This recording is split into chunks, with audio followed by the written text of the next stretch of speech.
다만 그는 소득심을 없앤 것입니다.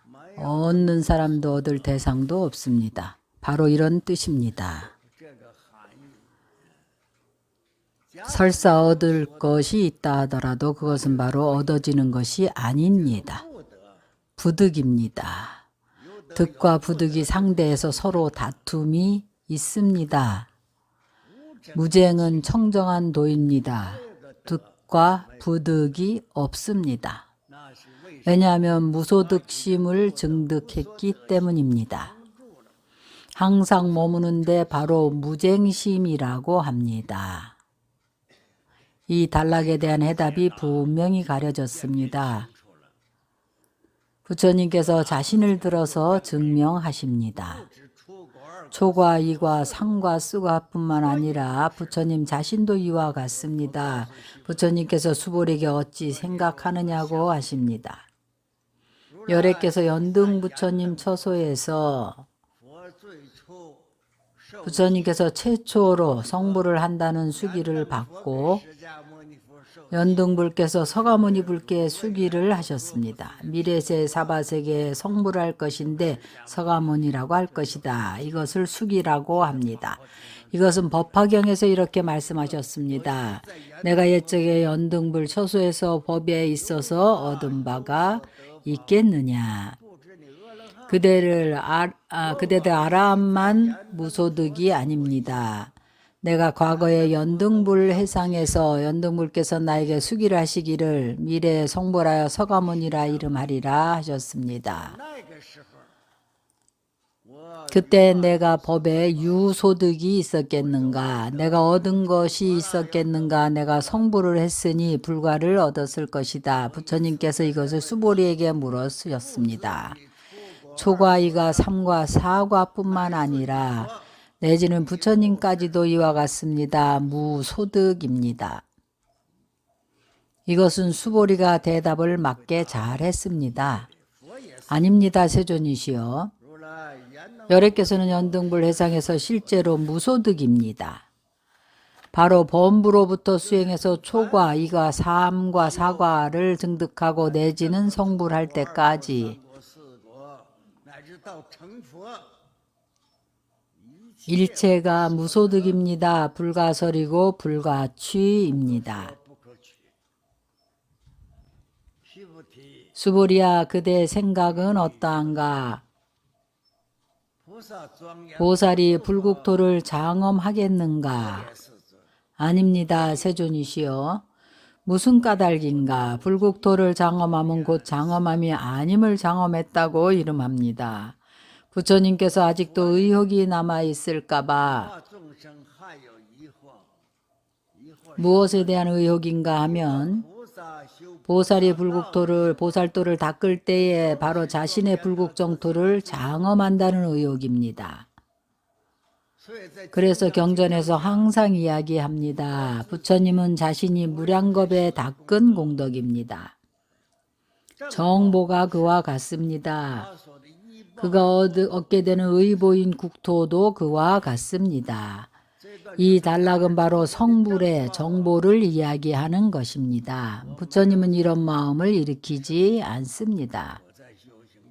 나는 수행해서 성불을 하고 불국토를 장엄하고 있다는 그런 마음이 없습니다. 바로 과보로 얻어지는 것입니다.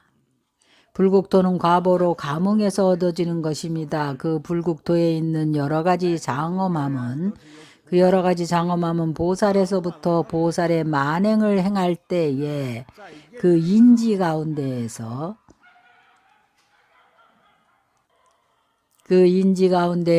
보살은 수행을 할 때에 닦은 선업입니다. 그가 후에 감응으로 얻어진 국토가 바로 불국토입니다. 성불할 때 얻어지는 보신불 정토는 바로 장엄합니다. 불국토의 여러 가지 장엄은 바로 그 자신의 과거의 수행으로 감응한 것입니다.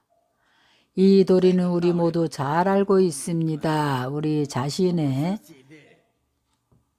지금 현재 모든 사람들은 과거에 좋은 일을 하고 나쁜 일을 했으면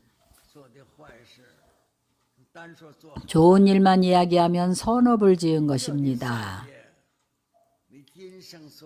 금생에 선한 과를 감응하게 한 겁니다. 사는 곳도 집도 기거하는 주변 환경도 장엄하고 좋은 곳에서 잘 살게 됩니다. 재난도 없고 전쟁도 없습니다.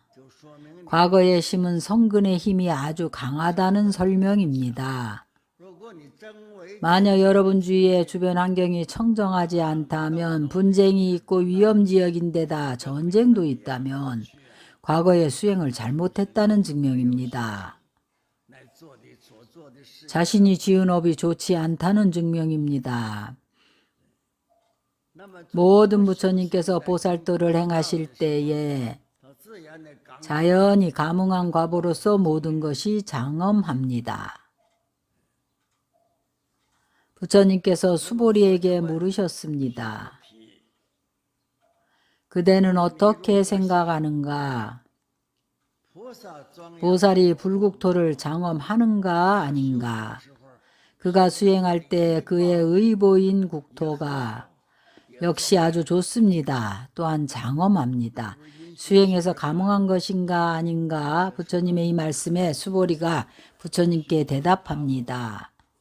부처님께서는 장엄을 하지 않습니다. 어떻게 해석을 해야 하는가 하면, 불국토를 장엄함은 곧 장엄함이 아님을 장엄했다고 이름합니다. 곧 장엄이지만 장엄이 아닙니다. 장엄한 것은 부처님께서 수행으로 감응한 장엄입니다. 장엄하는 대상은 수용하는 의보 장엄입니다. 바로 보살행에서 하는 그 보시직의 선정, 인욕, 지혜를 행할 때에 이것을 육도 만행이라고 합니다. 그가 감응하는 국토는, 그가 머무는 국토는 자연히 청정한 국토입니다. 그의 이러한 행위들이 의도적인가 아닌가 하면, 불국토를 장엄하고자 해서 보살도를 행하는 것인가, 이러한 생각이 없습니다. 장엄하는 사람도 장엄할 대상도 없습니다. 부처님께서 보살도를 행하는 것은 다만 중생을 이익되게 하고자 하는 것입니다. 중생을 이익되게 해서 내가 무슨 과를 바라지는 않습니다. 만약에 이런 마음이 있다면 보살이 보살도를 행한다고 하지 않습니다. 이 도리는 우리 모두 다 알고 있습니다. 그러나 그는 자연적으로 보살도를 행하면 자연히 보살의 인과응보를 받습니다. 자연적인 감응입니다. 그래서 장엄함은 곧 장엄함이 아니라고 합니다. 이 단락의 경문은 다음 경문을 위해 설한 것입니다. 다음 경문이 무슨 뜻인가 하면, 바로 우리가 선정과 지혜를 닦을 때에 여러분들이 선정과 지혜를 닦고 참회하고 예경하는 여러 가지 공덕을 짓습니다. 여러분들이 불국토를 장엄하고 혹은 미래에 아주 좋은 것이 있을 거라는 이런 생각이 있습니까? 부처님도 이와 같습니다. 왜냐하면 그 부처님의 정보와 의보는 모두 형상이 없는 것이기 때문입니다. 이 단원에서는 바로 무상을 이야기하고 있습니다. 상이 있는 모든 것은 다 허망한 것입니다. 만약 모든 상이 상 아님을 보면 곧 열애를 보리라. 바로 일체의 집착을 없애주는 것입니다. 보살이 보살도를 행할 때에 그는 청정심입니다. 미래에 자기 자신에게 아주 좋은 국토가 있고 보신이 있을 거라는 마음이 없습니다. 왜냐하면 보살이 보살도를 행할 때에 청정심이기 때문입니다.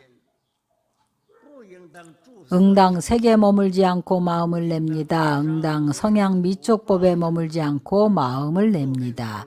육진경계에 머물지 않습니다. 일체에 머물지 않고 마음을 냅니다. 이런 마음이라야 청정심이라고 합니다. 무주생심입니다. 이 단원에 내표된 의미입니다. 우리가 현재 수행하는 것과 같이 만약 여러분이 머무는 바가 있다면 미래에 내가 부귀한 가정에 태어날 거라든지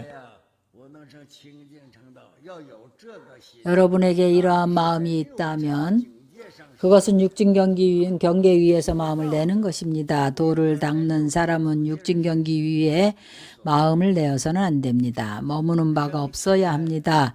머무는 바가 없는 마음을 일으켜야 합니다. 우리가 좀 더 통속적으로 말을 하자면 여러분들이 수행을 할 때에 수행을 한다는 사항에 집착해서는 안 됩니다. 바로 이러한 의미입니다. 우리가 심오한 의미에 대해서는 말하지 않겠습니다. 하루에 몇백 배씩 절을 하는 나는 진짜 수행자입니다. 이건 정말 안 좋은 겁니다. 그것은 명예와 이익을 구하는 것이지 부처님께 절하는 것이 아닙니다. 절하는 것을 가지고 자랑거리로 삼는 것입니다. 속으로는 명예와 이익을 구하는 마음입니다. 우리가 절을 하는 것은 업장 소멸을 하는 것입니다. 재앙을 소멸하고 재난을 없애기를 구하는 겁니다. 아무것도 구함이 없으면 바로 마음에 행하는 바가 없는 것입니다. 이것은 바로 우리의 일체 집착을 없애줍니다. 바로 마음에 행하는 바가 없이 행하고 짓는 바가 없이 짓는 것입니다. 보살이 분명히 보살도를 행하여 자연히 불국토를 장엄하는 것입니다. 그러나 장엄하고자 하는 마음이 없이 장엄합니다.